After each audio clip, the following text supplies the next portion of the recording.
É importante falar, eu queria falar, Carol, primeiro agradecer de novo a sua participação, sempre nas lives mais difíceis. Não, e essa vocês capricharam, viu? Vou contar aqui que essa foi caprichada. Mas eu adorei. Porque assim, a ideia, quando a gente pensou em fazer essa questão da aba com a relação da escola, na parte da educação, foi porque o que acontece? Até a Aline, né, nas nossas supervisões, ela fala, eu comecei a fazer faculdade de pedagogia, tô bem no comecinho, né, falei na outra live, naquelas matérias iniciais, e o que eu acho interessante é que é tudo muito direcionado, né? Acho que na maioria das faculdades, não sei, pelo menos a que eu fiz, a que a Paty fez e essa que eu tô fazendo agora novamente, essa parte de filosofia da educação, psicologia, sociologia, fala-se pouco sobre todas as escolas, todas as linhas que tem, e sempre tem um direcionamento, né, a partir de cada universidade, um direcionamento da própria cosmovisão aí da universidade que está fazendo o curso. E aí acaba aqui a análise do comportamento, né, na questão mais aí da psicologia da educação, enfim, ou em algumas outras áreas também, ela é bem pincelada, né, e muitas vezes acaba criando um certo estigma, até mesmo um certo preconceito, Sim, porque a gente não conhece, né. exato. E como o CIPTE, a questão da escola é muito importante, né? Ainda mais nessa faixa etária que nós atendemos, de primeira infância, aí dos 0 aos 5 anos. Tem criança que passa 12 horas na escola. É Então, a muita coisa. intervenção, né? A escola é um espaço de intervenção, né? Sim, com toda certeza. Então, a gente achou que seria interessante trazer também esse tema a partir, né? Buscando, né? Um olhar também da questão da escola. Isso é um aspecto que a gente sempre discute na comunidade de analistas do comportamento, né? Porque a análise do comportamento ela é uma ciência da aprendizagem, né? E é muito curioso como que isso não aparece dentro dos cursos de pedagogia. E quando aparece, vem muito carregado do estigma, né, Amanda? Isso. Vem aquela coisa do vai robotizar, vai tratar meu filho igual cachorro, né? Então a gente precisa aos poucos ir desmistificando isso e contar que não é assim, né? A gente não adestra as pessoas, a gente arranja contingências para ensinar, que é completamente diferente, né? Mas eu não tenho muito contato com cursos de graduação de pedagogia, né? Mas fica aí um questionamento. Por que a ciência da análise do comportamento, que é uma ciência que estuda o tempo todo modelos de aprendizagem, não está inserida nessa grade curricular aí? E quando está, ela está construída de uma forma com alguns equívocos, né? Com alguns estigmas que não são reais. Exatamente, perfeito. É isso mesmo. Eu acho que, assim, na minha opinião, né? Aí é minha opinião mesmo. Eu acho que a formação, qualquer que seja a formação, ela tem que te apresentar caminhos. E você vai escolher aquilo que condiz melhor com o que você acredita ser uma boa prática profissional ou o que traz, né, de evidência científica para isso. Mas tem que ser apresentado de uma forma neutra, eu sei que nunca é neutro, mas tentar ser o mais neutro possível e o próprio profissional fazer as suas escolhas, né? Sim, com certeza. Eu estudo muito o tema inclusão, né? E já há bastante tempo eu venho estudando sobre isso. E tem uma autora que é a Bosa, eu adoro ela. Eu acho que você que está na faculdade de pedagogia, em algum momento você vai ler alguma coisa dela, porque ela é pedagoga e ela escreve para pedagogos. E ela vai contar para gente que a nossa pedagogia ela é fundamentada, e aí são as palavras dela, né? É fundamentada em teorias muito ultrapassadas. E o que ela conta para gente? Ela vai falar o seguinte: ela fala assim, gente, o aluno estamos em 2020, o aluno de 2020 é diferente do aluno de 1965, por exemplo. Sim. Então a gente, claro que é super importante conhecer os principais teóricos, os principais pensadores da área da educação, mas ela também vai contar que a gente precisa se atualizar, né? Ela vai contar que a gente precisa buscar novas tecnologias, novas ciências, que vão proporcionar para o nosso aluno um processo de aprendizagem mais eficaz. Sim. Não, perfeito. Eu acho que é isso mesmo. E é disso, como eu falei, tô no começo, mas assim, eu vejo pelo relato da própria Aline, que está inserida na escola e que tem essa noção da análise do comportamento, e de outras profissionais, a Edna, que fez a live comigo na semana passada, que ela é professora do AE, também relata, né, essa dificuldade, e eu acho que por isso que a gente pensou em trazer essas 5 lives falando um pouquinho desse contexto escolar. E aí hoje a gente vai falar sobre essa questão do relacionamento professor-aluno, né, a partir da análise do comportamento, que é algo que eu acho que tem um maior estigma, que é essa questão do vai robotizar, né, e onde vai ficar a questão de respeitar o processo de aprendizagem. Exato. Parece que não, né, não vai ter isso. A gente ouve bastante isso mesmo. Então, vou começar com a primeira pergunta. Tá. A análise do comportamento, ela traz o tema da educação, ela fala sobre educação, ou qual seria alguma definição de educação, aprendizagem a partir da análise do comportamento? Você já deu uma diquinha, né? Eu já vou continuar aí no que você já falou um pouco. O que a análise do comportamento vai falar bem por cima, né? Ela vai falar para a gente que a educação tem o papel de preparar o indivíduo não só para funcionar em sala de aula, né? Mas também no mundo fora sala de aula. Então, a análise do comportamento, ela propõe que as habilidades que são trabalhadas dentro da educação, elas sejam passíveis de generalização, ou seja, a pessoa precisa usar aquilo fora do contexto escolar também. Senão, não faz sentido o processo de aprendizagem, né?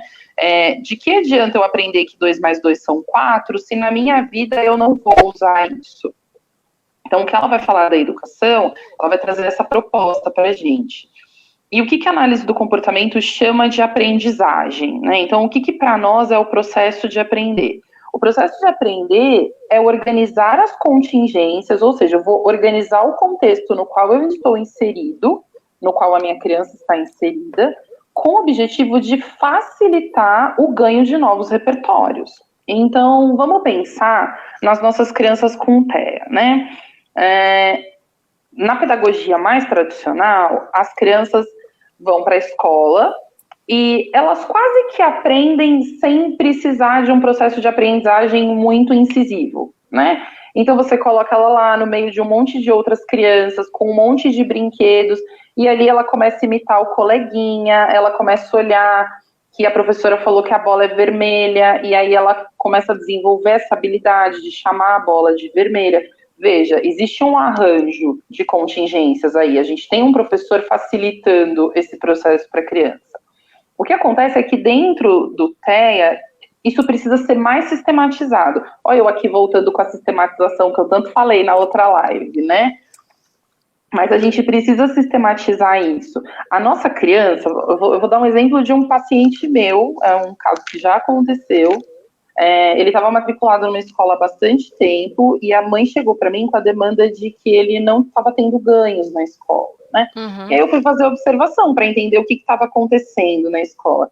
O que estava acontecendo é que o material era apresentado para a criança com TEA da mesma forma como ele era apresentado para as crianças neurotípicas.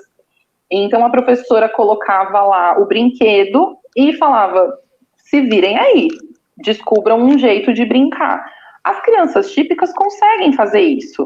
Uhum. Elas conseguem manejar o objeto e bater e virar e mostrar para a amiga. As crianças com TEA não conseguem fazer isso. Se você der um brinquedo que ela descobre ali que dá para ter uma estereotipia com esse brinquedo, ela engaja em estereotipia e ela não vai aprender para que de fato serve aquele brinquedo.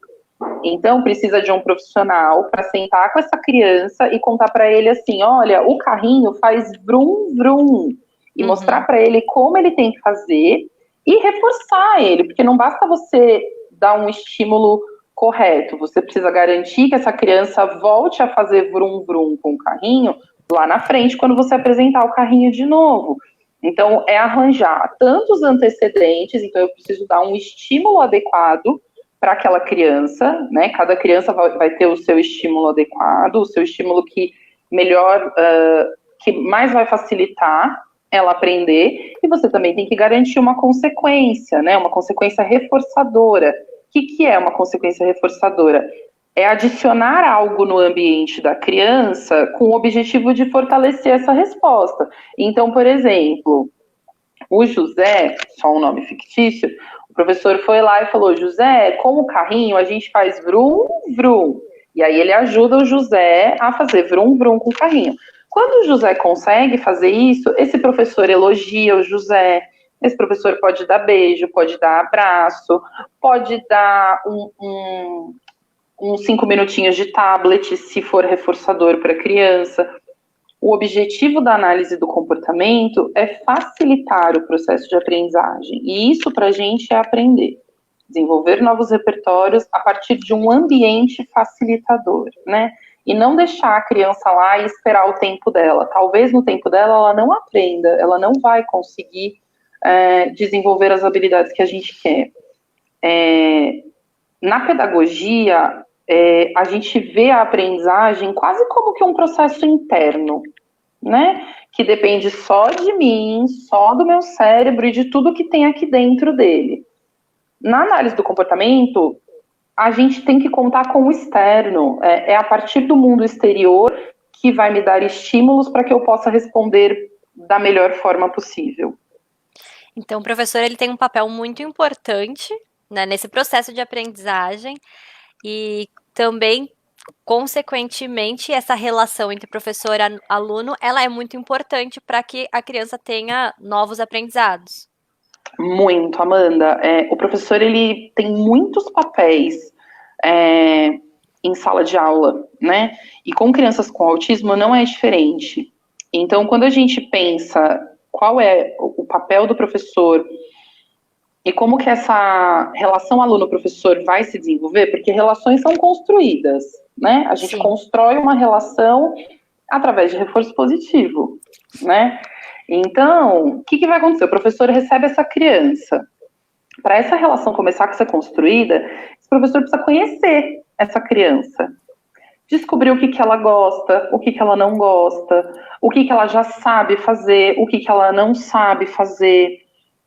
Alguns professores, na pedagogia, se chama de sondagem, né? A gente vai sondar aqui para ver o que o aluno já sabe, o que ele não sabe, o que ele precisa aprender para agregar na vida dele. Após essa avaliação, o professor precisa construir os objetivos que vão ser trabalhados com essa criança, né? Essa criança, assim como todas as outras, porque, veja, dentro de uma sala de aula, todas as crianças passam por esse processo, né? Lá nos primeiros dias de aula, o professor vai... estamos na segunda série. Bom, eu tenho que ver aqui... Eu sei que ele passou de ano, mas eu preciso ver se ele, de fato, sabe algumas coisas que ele precisa fazer. Então, ele vai fazer uma sondagem para todos os alunos. Com os alunos com TEA, isso não é diferente. A gente precisa passar por esse processo. E aí, a relação aluno-professor, ela vai sendo construída. A partir do momento que eu passo a conhecer melhor o outro, eu me vinculo melhor a ele, né? O vínculo é muito importante nesse processo. Se a criança não está bem vinculada com o professor, dificilmente a aprendizagem vai de fato ser efetiva, né?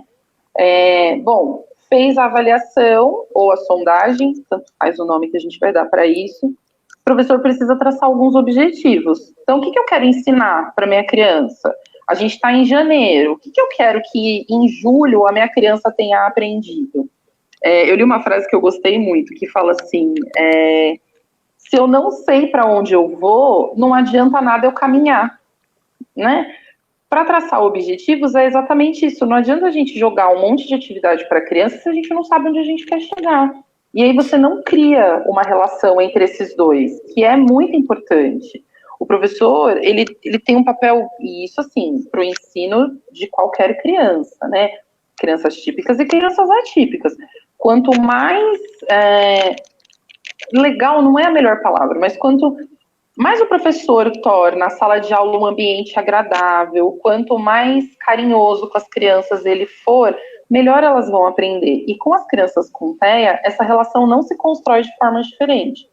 O que muda é que as crianças com TEA têm reforçadores diferentes, né? Às vezes, só o beijo e o abraço não é suficiente para a nossa criança. Às vezes, junto com o beijo e o abraço, precisa vir uma bolinha de sabão, um brincar com massinha.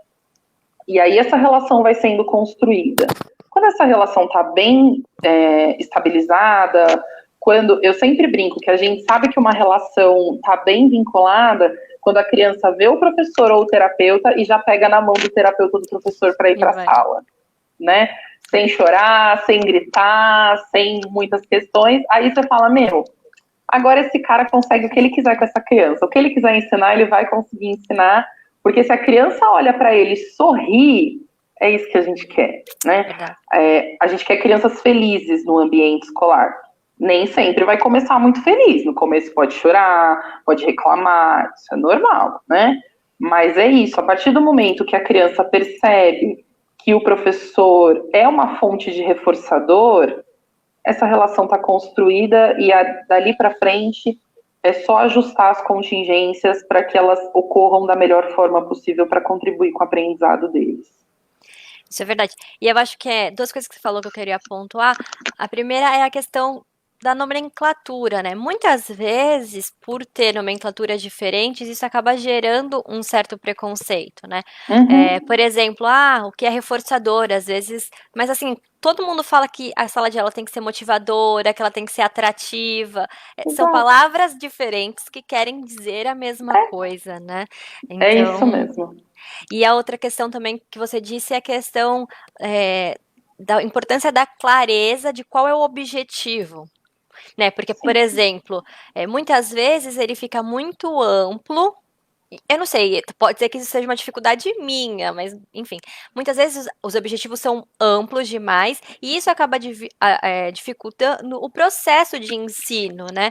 Porque o professor, ele sabe que ele tem que construir algo bem, né, chegar lá, mas como que ele vai fazer? Quais são os processos? Quais são as etapas, né? Como ele fala, qual é a linha de base que deve ser construída, né? E isso eu acho que a análise do comportamento traz e que acaba sendo muito esclarecedor para o próprio professor e, consequentemente, vai trazer uma melhor relação aí com o aluno, né?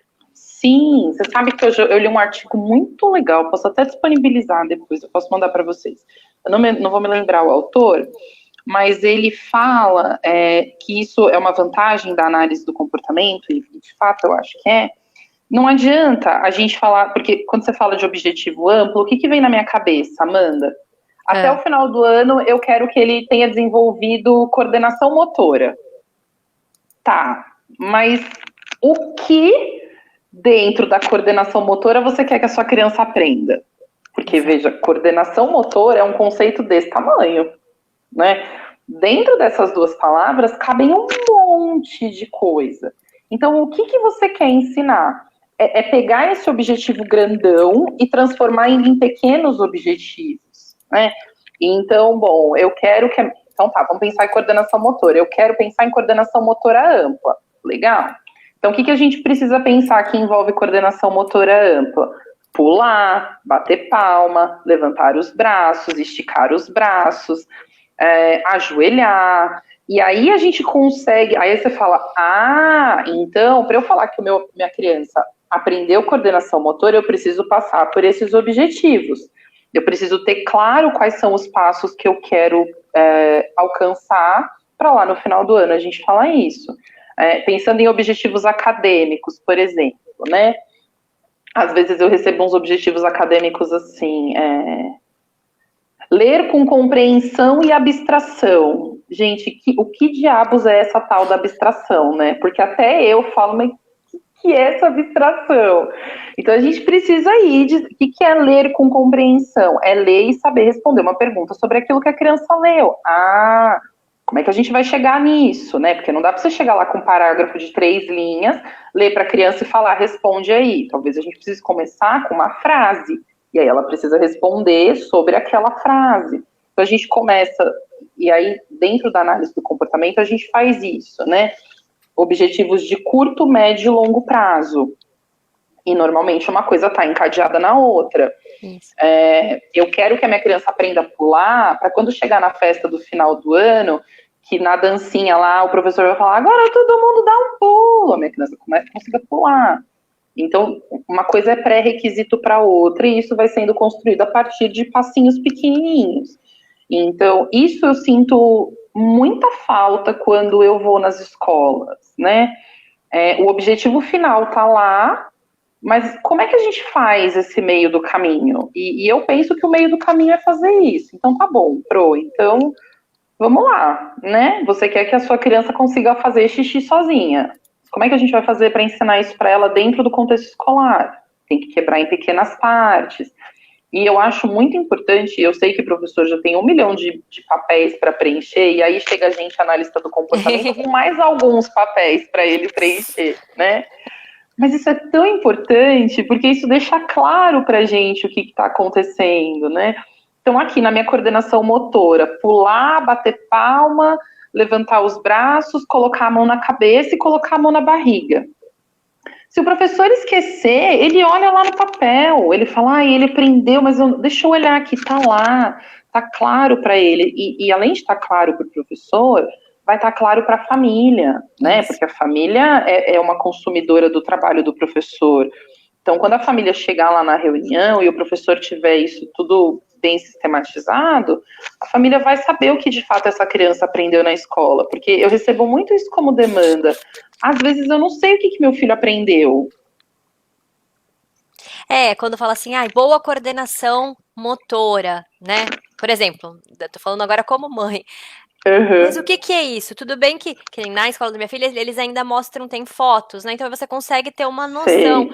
Mas mesmo assim, o que é uma boa coordenação motora, né? Vamos supor, eu ainda trabalho um pouco nessa área, ainda tenho uma concepção, e quem não tenha uma Sim. noção, né?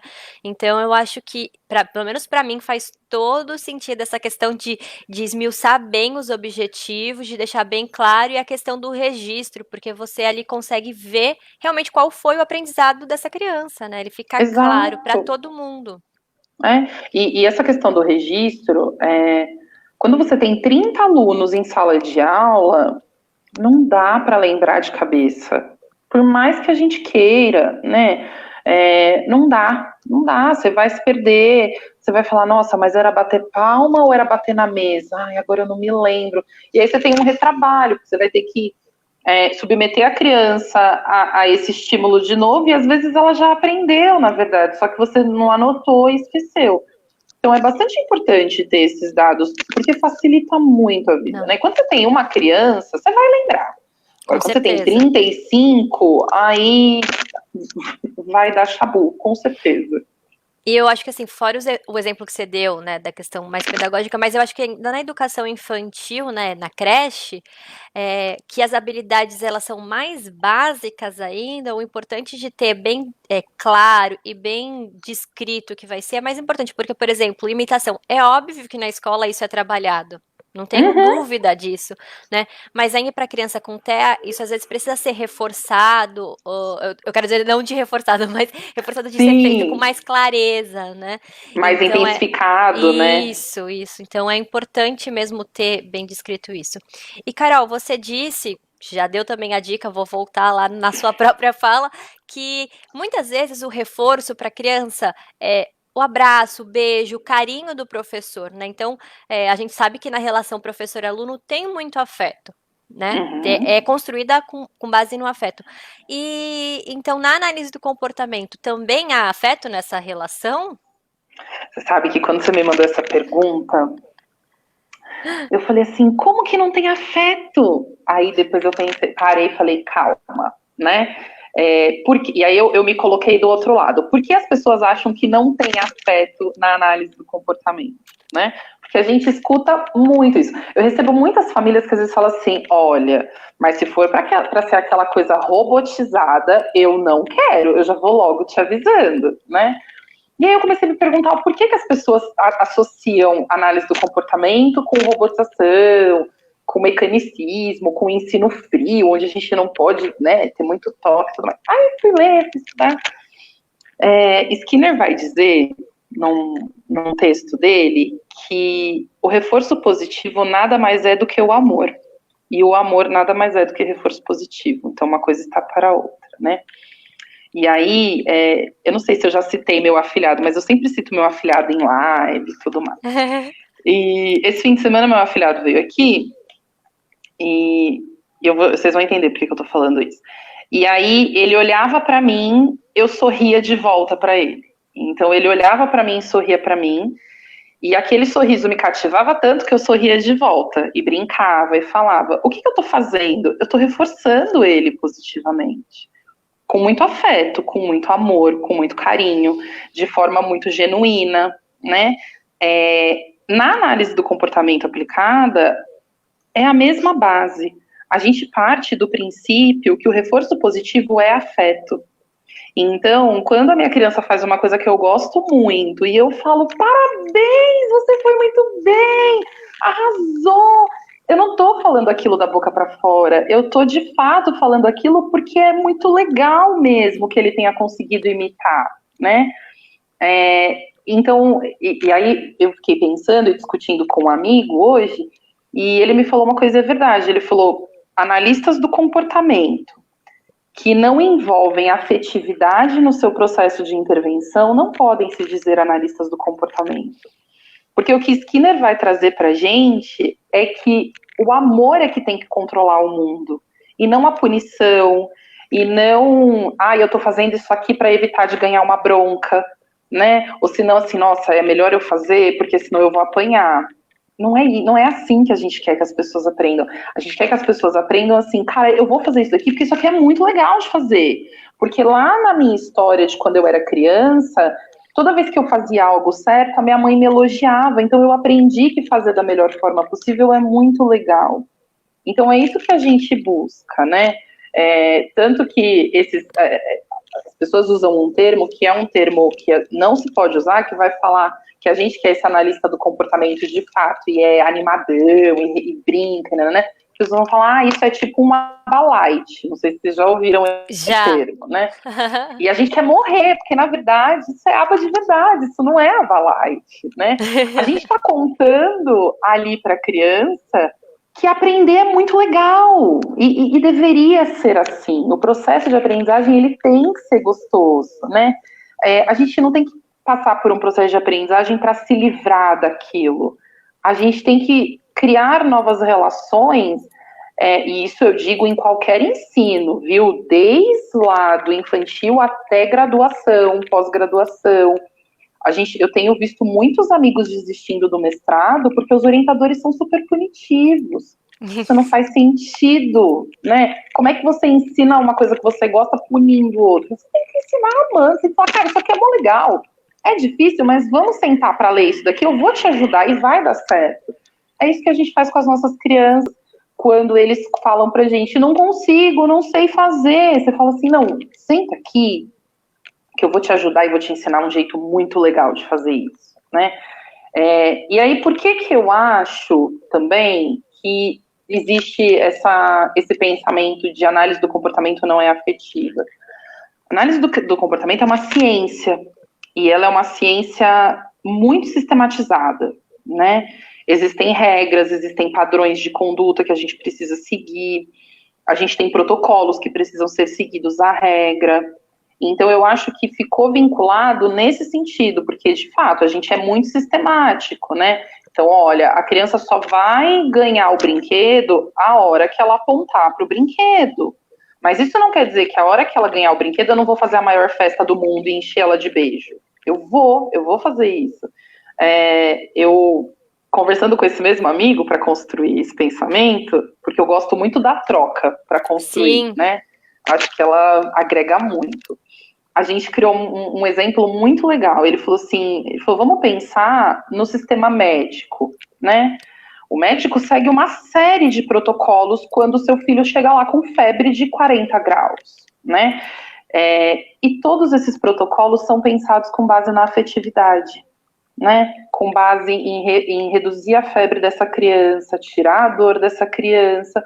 Mas é sistemático. Se tiver que tomar remédio de 3 em 3 horas, vai ter que dar remédio de 3 em 3 horas.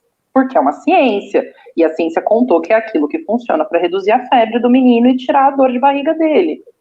A gente ficou pensando, por que a psicologia... E aí eu só vou jogar a provocação e depois a gente vê o que faz com isso. Mas por que a psicologia, enquanto uma ciência...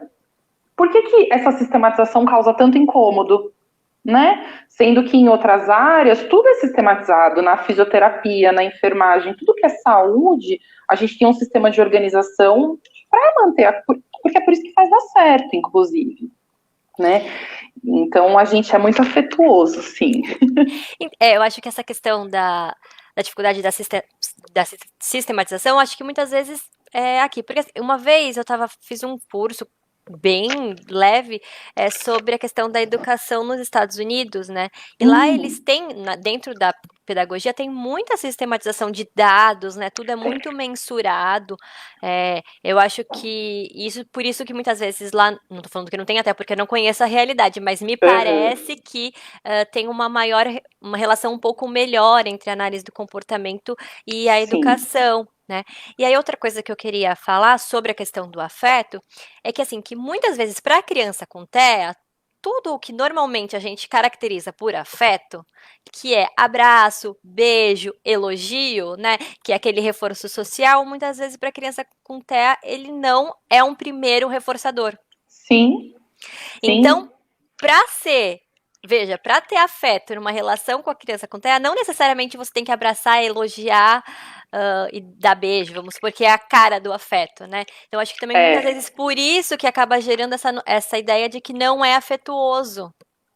Não, com certeza, assim, você falou sobre os Estados Unidos, de fato, assim, nos Estados Unidos tudo é protocolado, né? Tudo, a educação lá, pelo menos eu sei de uma pessoa que trabalha na Carolina do Norte, e eu vou dizer o que ela me contou de lá, né? Para você ter uma ideia de como o sistema educacional lá e a análise do comportamento lá é muito presente.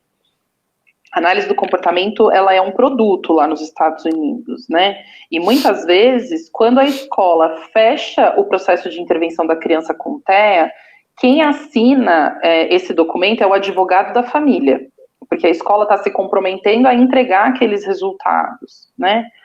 Tem gente que fala, ai, nossa, mas que absurdo, né? Nossa, como é que um advogado...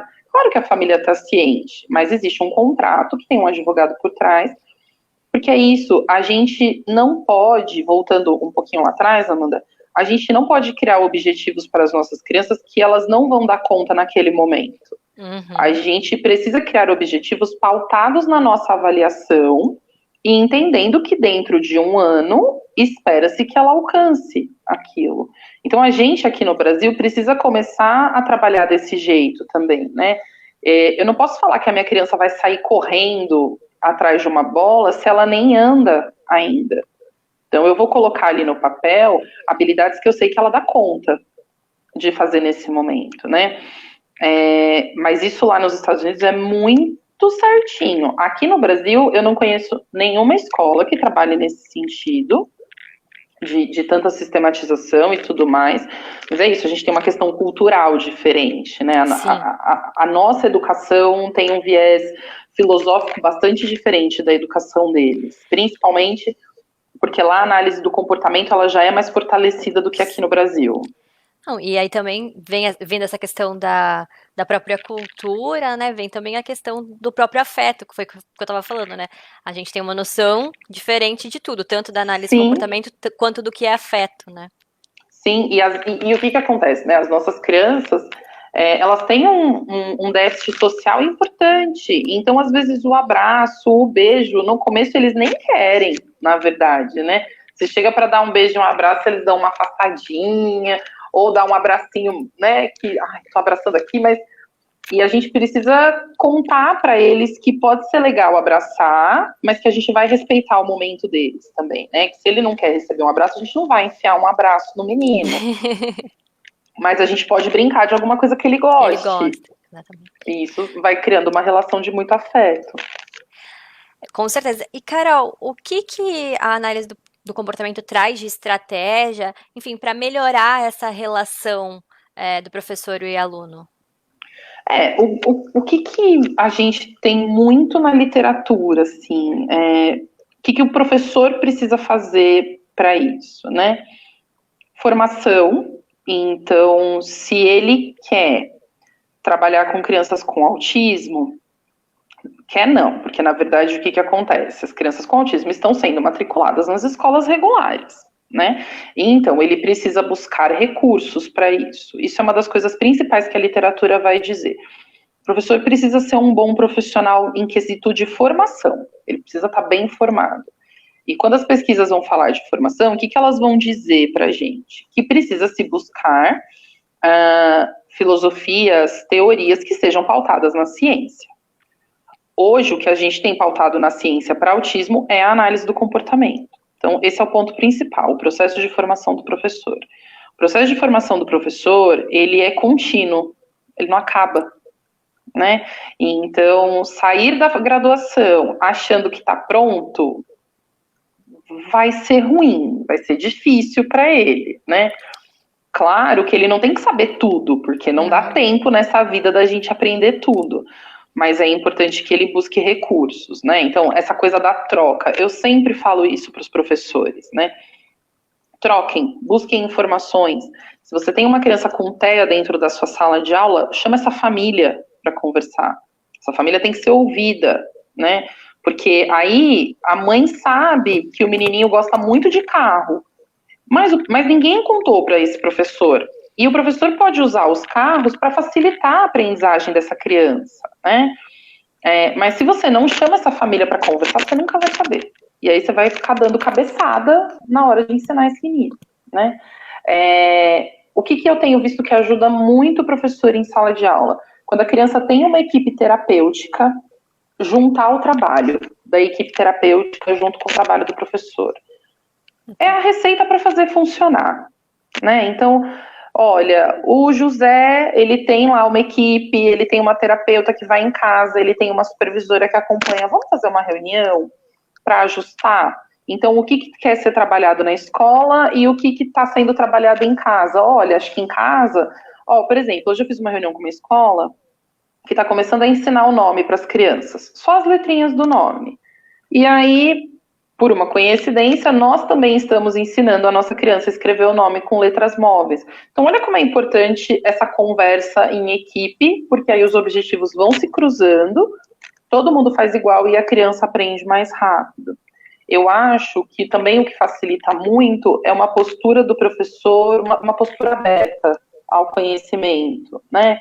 A postura do só sei que nada sei, que quando a gente assume que a gente não sabe, a gente se permite aprender coisas novas. Então, acho que essa postura é muito importante. Às vezes, a gente acha que a gente já aprendeu tudo que a gente podia aprender, mas a gente sempre pode aprender mais um pouquinho com o que o outro tem para contar.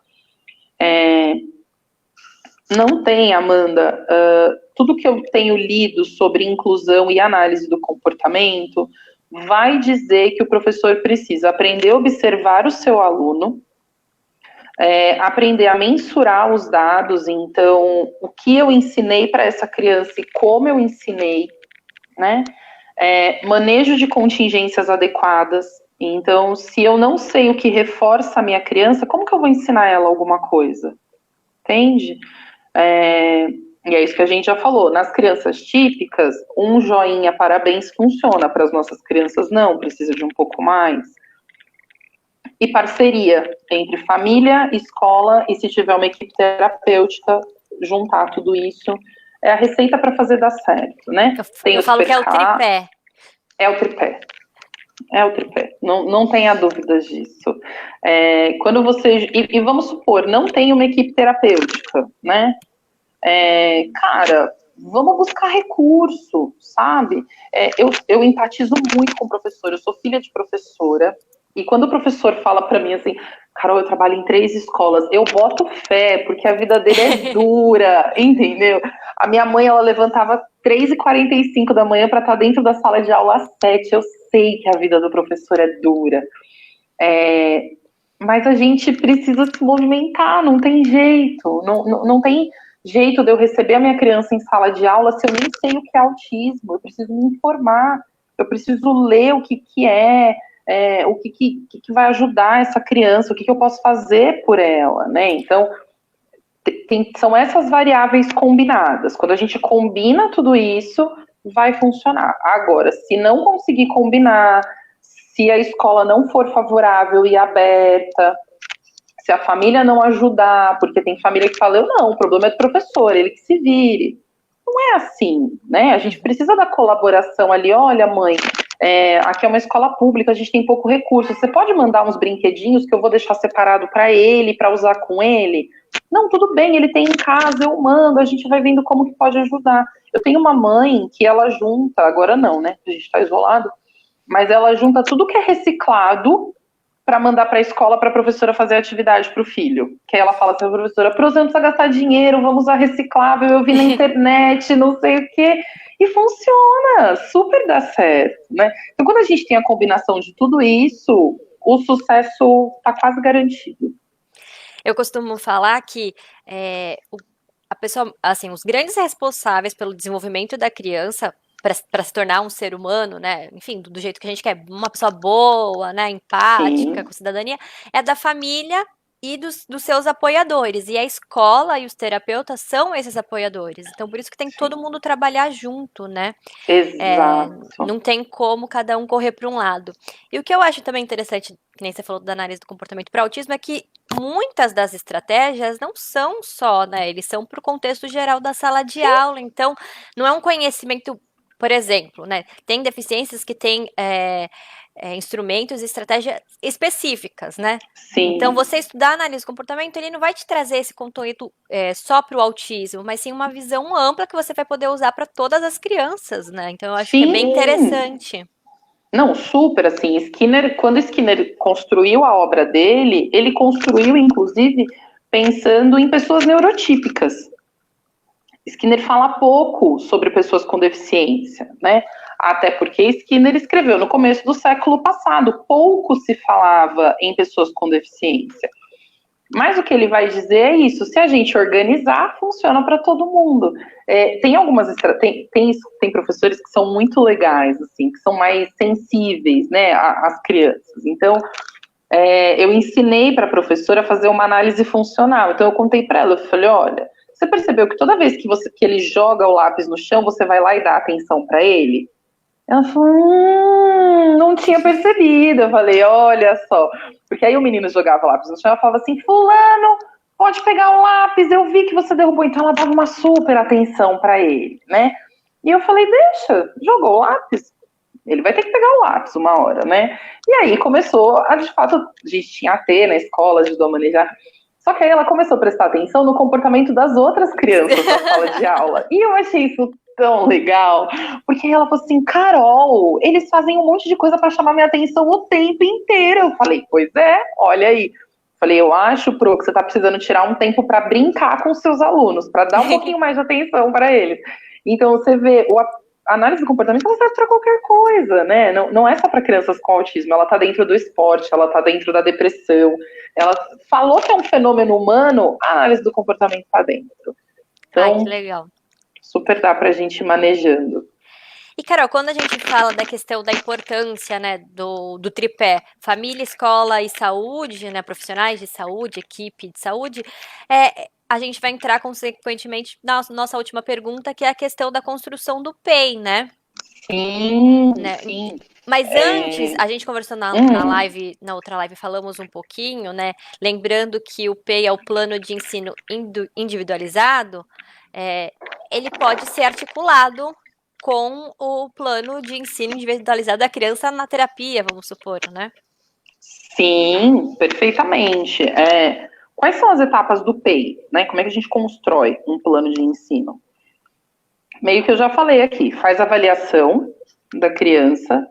Isso, Amanda, vai servir para todas as áreas. Então, o pessoal da Fono vai fazer a avaliação deles. O pessoal da TO vai fazer a avaliação. E o professor vai fazer a sua e o terapeuta vai fazer a sua, né? Avaliou aquela criança, eu preciso pensar o que eu quero que ela aprenda. Bom, então eu vi aqui no meu protocolo, vamos pensar numa criança um pouquinho mais avançada, né? Eu vi aqui no meu protocolo que ele identifica todas as letras, ele sabe todos os números, mas ele não sabe fazer contagem, ele não forma conjunto, e se eu tiro a letra da ordem, ele não sabe. Então ele só sabe lá o A, B, C, D. Se eu tiro o B, ele não sabe que está faltando o B, e aí ele vai, A, B, C. Então, o que eu preciso ensinar para essa criança? A identificar as letras em qualquer contexto, eu preciso ensinar a minha criança a fazer contagem, eu preciso ensinar a minha criança a formar conjuntos, e aí eu vou delimitar o que eu quero que a criança aprenda, né? Dentro do PEI também envolve como eu vou fazer isso. Então, qual procedimento eu vou usar para ensinar a minha criança a aprender as letras sem estar na sequência? Eu preciso escrever isso. Isso precisa estar claro para mim como é que eu vou fazer, né?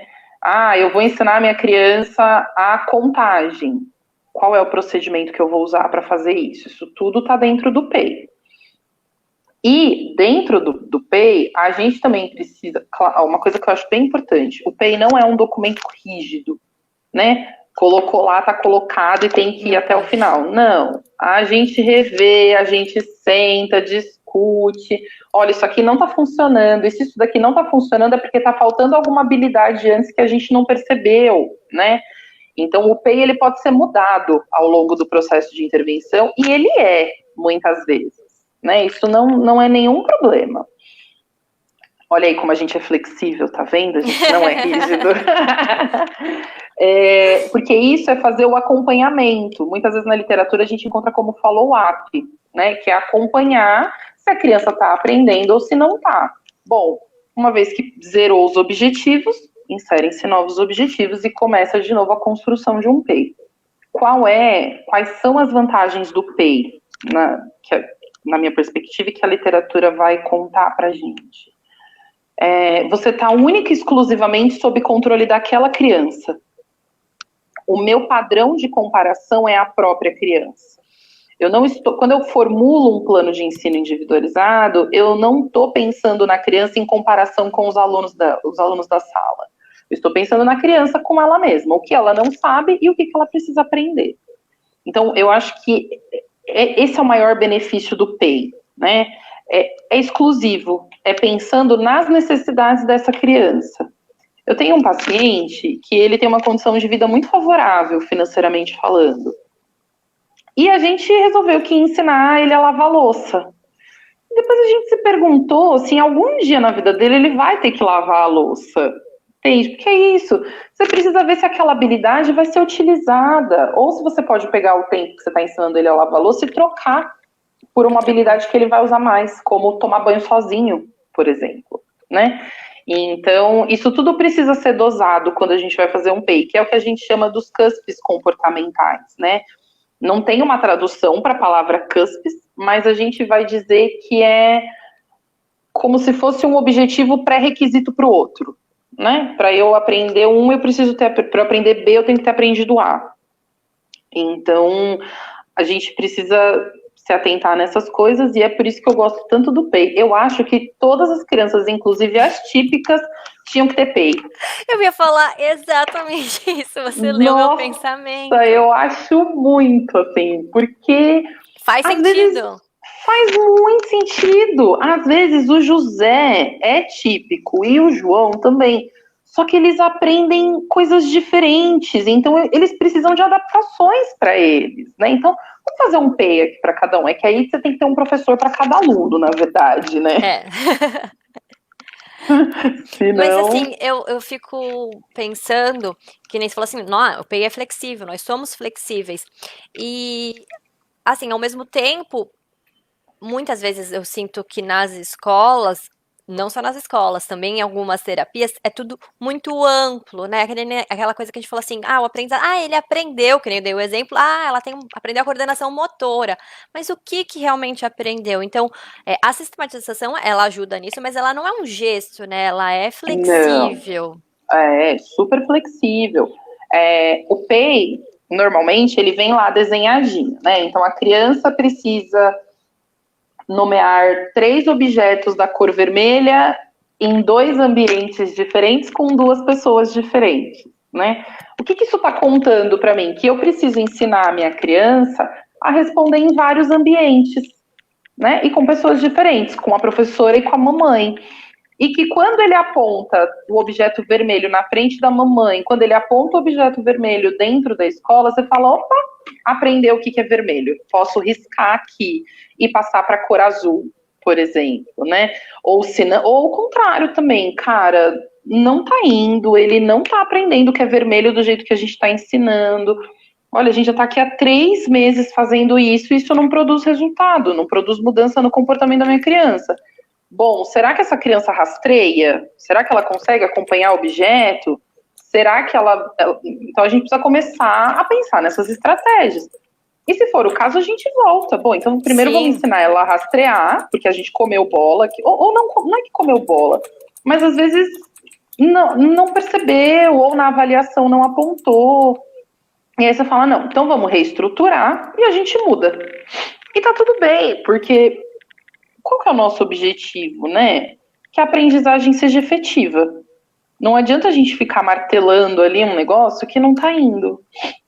Skinner vai dizer que se o nosso aluno não aprende, é a gente que não arrumou um jeito fácil, um jeito favorável de ensinar para ele.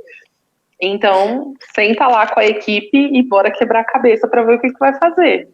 Né? A Aline disse a mesma coisa nos comentários, mas lá no começo da live, ela disse exatamente isso, bem legal. Então a gente vai quebrando a cabeça aí, né? Vai discutindo, vai refazendo. E eu sempre conto isso para a família, né? Para a família, para a escola. Eu falo para elas, olha, mudamos aqui o objetivo, não estava dando certo. Sempre que é na parte acadêmica, eu recorro aos professores, porque eu acho que quem sabe melhor de alfabetização do que professor, né? Então eu sempre falo, professor, socorro, me ajuda aqui. E aí eles vão dando várias dicas legais pra gente. Então é isso, a gente vai flexibilizando e vai mudando de acordo com o que é importante para nossa criança. Muito legal, Carol. Todo mundo, como sempre, adorando. Nossa, Maria Carolina, parabéns, você é demais. Maria, adoro suas lives, você é muito clara. Todo mundo super elogiando, Carol. Que bom, gente. Eu não vejo os comentários de vocês, mas eu fico feliz de vocês me contarem.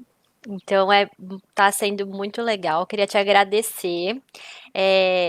Eu acho que o mais importante é isso, que a gente traga essas reflexões para as famílias, porque é importante elas também terem o conhecimento do lado da escola, de como que é esse professor, né? Porque às vezes, como a gente falou lá no começo, não tem muitas vezes isso na formação. E a família, eu não vejo o problema dela ser uma pessoa que vai falar, conversar com a professora, com o professor, olha, eu vi isso, não seria legal a gente pensar nisso, né? Eu acho que todos os professores, poucos, os que não estão abertos para esse diálogo, né? Porque vai facilitar muito. Amanda, que eu sempre falo isso quando eu falo de inclusão, né? Eu acho um privilégio tão grande ter uma experiência dessa, sabe? Eu acho que eu gosto tanto de trabalhar com autismo que eu fico pensando que se eu fosse professora, eu ia gostar muito de ter alguém que chega lá e fala assim para mim, tem estratégia para ajudar você a ensinar o seu aluno. Porque eu fico pensando quão angustiante é ter uma criança que não está aprendendo do jeito que você está ensinando, né? Porque o que deixa um professor muito feliz? Quando os alunos dele aprendem, né? Quando chega lá no final do ano e os meninos conseguem escrever o nominho, os meninos já conseguem saber os números. Então eu falo para os professores, veja o quanto você é privilegiado por ter uma criança que vai te permitir novas aprendizagens. Olha o quanto você ganha enquanto professor, né? Eu sempre falo que eu acho, isso daí é um achismo, que a primeira criança com autismo que você tem em sala de aula deve ser um desafio imenso, deve ser muito difícil para o professor. Mas depois que ele tem o primeiro paciente, ele já aprendeu algumas coisas sobre o autismo, Sim. Né? E que ele consegue replicar. E aí o repertório dele só vai melhorando, o repertório dele só vai ficando bom, ele vai aprendendo. Então eu tento contar isso para os professores, porque eu sei que a rotina é dura, né? Mas quanto mais eles puderem trocar com as pessoas que estão em torno da nossa criança, mais ele tem a ganhar e mais a vida dele vai ficar, a sala de aula dele vai ficar reforçadora para ele. Para todo mundo, né? Ai, desculpa. Imagina. Então, acho que é isso mesmo. Acho que você trouxe um conteúdo muito legal. Quero te agradecer. Obrigada por ter Ai, gente, aceitado prazer mais é esse meu. desafio. Eu queria falar agora também com o resultado do nosso sorteio. Quem ganhou o sorteio, deixa eu ver aqui, foi a Cristina Rodrigues. Peço para ela mandar uma mensagem amanhã pra gente no WhatsApp para escolher o sabor do bolo de pote dela. Que E eu queria delícia. agradecer a todo mundo que acompanha a gente, uma média de 35 famílias aí assistindo, famílias, professores, educadores. Então, queria muito agradecer. A live vai ficar salva, a gente vai ficar salva no Facebook, a gente vai postar no Instagram e também no YouTube para todo mundo poder ver. Ai, que legal. Eu mando para um monte de gente os links. Eu falo, gente, assiste lá. E eu tenho feito uma super divulgação das páginas de vocês, porque eu já falei, eu acho que eu vou falar sempre, eu sou a maior puxa-saco, acho que vocês têm um projeto incrível de passar conhecimento para a comunidade, então contem comigo sempre, para tudo que vocês precisarem. É um prazer. Imagina, Carol. Obrigada de novo. Eu só vou falar agora uma coisa que você falou disso, da gente passar Hum, conhecimento para a comunidade. A gente postou recentemente que a gente está precisando de 2 fones de ouvido, assim, desse, com um microfone, 2 webcam, que é para facilitar. Então, assim, a gente tenta, a gente se esforça, a gente tá aqui fora do nosso horário, convidamos pessoas, a gente faz live, mas tem coisas que a gente precisa pro dia a dia do nosso trabalho. sei. Então, pessoal que está assistindo, aí temos 30 pessoas. Se cada uma de vocês mandarem para 10 pessoas, para tentar fazer uma parceria, para ver o que a gente consegue, vai ser muito legal, porque para os atendimentos online agora, é importantíssimo ter um microfone, às vezes facilita muito Sim. falar do que digitar a mensagem, e a câmera, para às vezes a gente está conseguindo fazer uma chamada de vídeo, né? Então, fica aí o recado para as 30 pessoas que estão assistindo, manda para 10, compartilha, entra lá na página, tem lá um postzinho assim falando o que a gente precisa. Se cada um mandar para 10, eu acho que a gente consegue pelo menos 2 fones de ouvido desse e 2 câmeras. A gente doou um que a gente tinha em casa, no caso foi até a Paty que deu, mas entre ontem e hoje ele estragou. Então a Poxa gente. vida. É. Então, obrigada, viu, gente? Obrigada, Obrigada. Carol. Obrigada a todo mundo. E é isso. Tchau, tchau. Tchau, gente. Bom final de semana. Obrigada para vocês também, gente. Tchau. Obrigada. Tchau.